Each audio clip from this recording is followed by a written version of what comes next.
Nurses of Reddit, what were the most haunting things someone said on their deathbed? Right before my grandma died, her heart rate shot up to the 220s. As the monitor started sounding all sorts of alarms, she yelled out, "Am I supposed to stop breathing now?" My grandmother said, "Let's get this over with," right before she passed on. Your grandma was a G. I work in a nursing home and one stick out for me was my kids left me here to die. May that not happen to you, son. Former TSNA in the dementia unit of an assisted living facility. My dad is on his way to pick me up now. She said that every time I checked on her until she died about a week after it started. While she was still mobile, she would tidy her room and sit on the edge of her bed and just wait most of the day. Don't leave me alone. My grandmother grasped the nurse's hand and said, "I think I'm going to die now." The nurse was telling her no, she was doing much better and would likely leave soon, but my grandmother was gone before she could finish her sentence. She knew. I've literally written impending sense of doom on a patient's chart. If they die, I want it known I took them seriously. Doc laughed at me. I don't care, I stand by upgrading that chart to a more serious code. I was taught impending sense of doom as a heart attack symptom in EMT school. I'm an doctor, old lady, big heart attack, refused treatment, so we made her comfortable giving her morphine and benzos for her shortness of breath. While she was in the process of dying, I was with her and the family providing comfort. Her daughter said to her, "Just let go, Mum," to which old lady opened her eyes one last time, looked at her daughter and said, "What do you think I've been trying to do?" She passed away a short time later. Edit, thanks for the awards. Try to spread awareness of end-of-life care plans, particularly amongst the older folk. Therese, nothing worse than trying to resuscitate a 90-year-old when you know it's hopeless because the family didn't do any forward planning. I'm scared elderly gentleman. Worsening congestive heart failure, incapacitated, and his wife put him on hospice. He was comfort measures only. I was at the nurse's station and I could hear him starting to gasp for air. I walked into the room and he was struggling to breathe. I put my stethoscope up to his back, but I already knew what was happening. His lungs were full of fluid. I sat him up in bed and he stared at me, eyes wide open, head tilted slightly back, facial expression was full-blown panic. I'm scared. Immediately after he said the words, his oxygen mask started filling up with pink-red frothy foam, running down his face and dripping onto his gown. He was dead within minutes, and all I could do was watch him. I will never forget his face. I didn't mean to. We were sending this middle-aged guy home after his visit. As soon as we moved him off the bed, he went unresponsive and had no heartbeat. We did a couple rounds of CPR, and he began to come to. He blinked a couple times and the doctor running the code jokingly said, "Sir, you almost died on us." The man said, "I'm sorry, I didn't mean to," in a sad way. His heart then stopped again and we couldn't get him back. Since a lot of you are asking, it was most likely a saddle pulmonary embolism.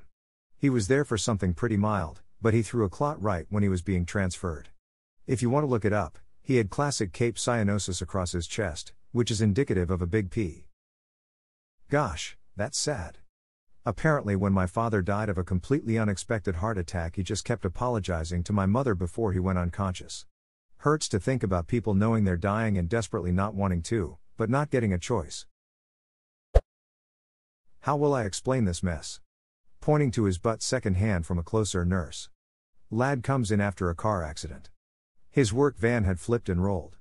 The fella was wheeled in fully conscious, no pain, after EMS, or disorientation.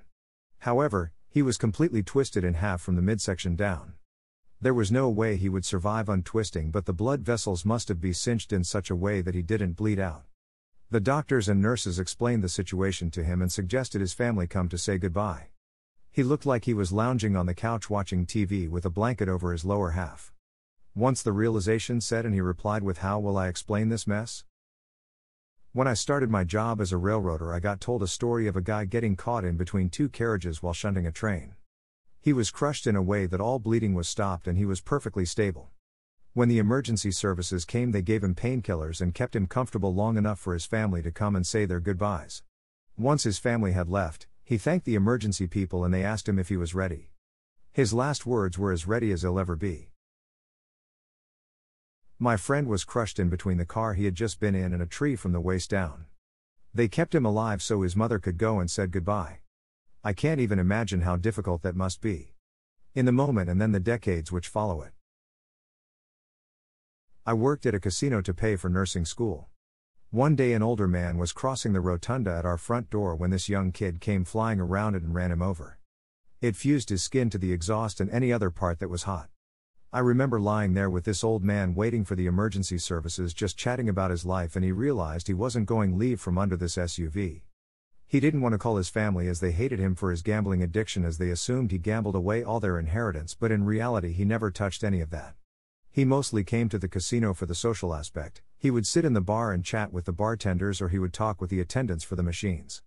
He never ate at the restaurant I worked in because he brought his food in his car. The last thing he said to me before I was asked to leave the scene by a paramedic was, "At least I'll get to see my wife again." I couldn't see anything after the emergency services arrived as we put up dividers, as it was growing a crowd, but very soon after I remember I was helping guiding the black caravan of the funeral home to the perimeter. The worst part, the young kid was mad he couldn't go gamble while the guy was dying. Thank God the police finally arrived and arrested that piece of shit. I know gambling is a real problem, but show some respect. I started my nursing career on a palliative unit. In my first 3 months as a RN, I pronounced 7 deaths. This one patient had advanced dementia and often believed he was at work while he was awake in the hospital. He would often give us, the nurses and care aides, tasks and jobs to do, as he believed himself to be our superior. One day near the end of December he asks me, "When is New Year's? What day is it this year?" I tell him New Year's will be the upcoming Tuesday. He nods and tells me that he thinks he's going to have to quit after the new year. This job is getting too difficult for him and he can't keep up. It's time to retire.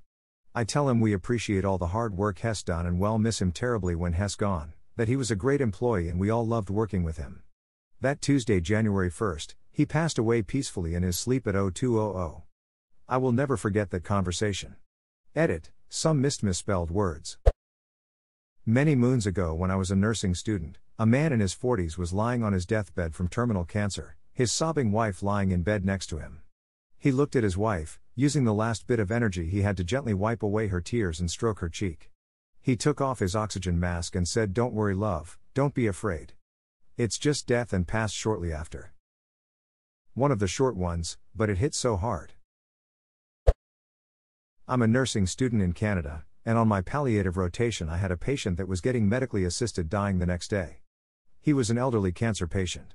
He told me he was a self-ordained minister, nothing official, but an at-home type preacher, and that I could confess to him anything I wanted. I humored him and whispered to him some of my biggest secrets. I figured who cares, he was going to die tomorrow anyway.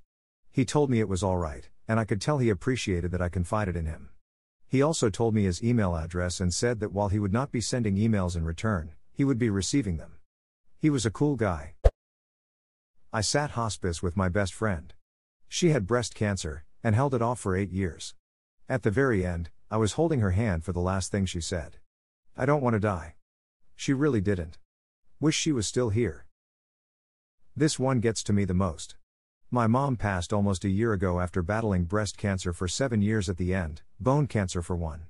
She was out of it due to meds, but at the last hour or so, she couldn't talk or respond to anything, but we ended up putting some of her favorite songs on and she would actually start trying to sing to them. I know it may sound weird, but I'm grateful I got one of the songs on camera. I had to tell my grandmother that dialysis would only give her another week or so to live, and it was her choice to try or not. She was in and out of consciousness at that point and was in a clear state for the moment. She asked, "Will I die?" I said, "Yes."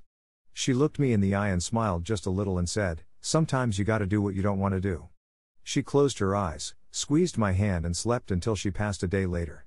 When things get hard, I always hear her say, "Sometimes you gotta do what you don't want to do." Edit, I did not expect such a response. You've all warmed my heart and made me laugh a few times too. Thank you, and am really happy to see my grandma's resolve to go the way of all flesh with dignity has touched so many.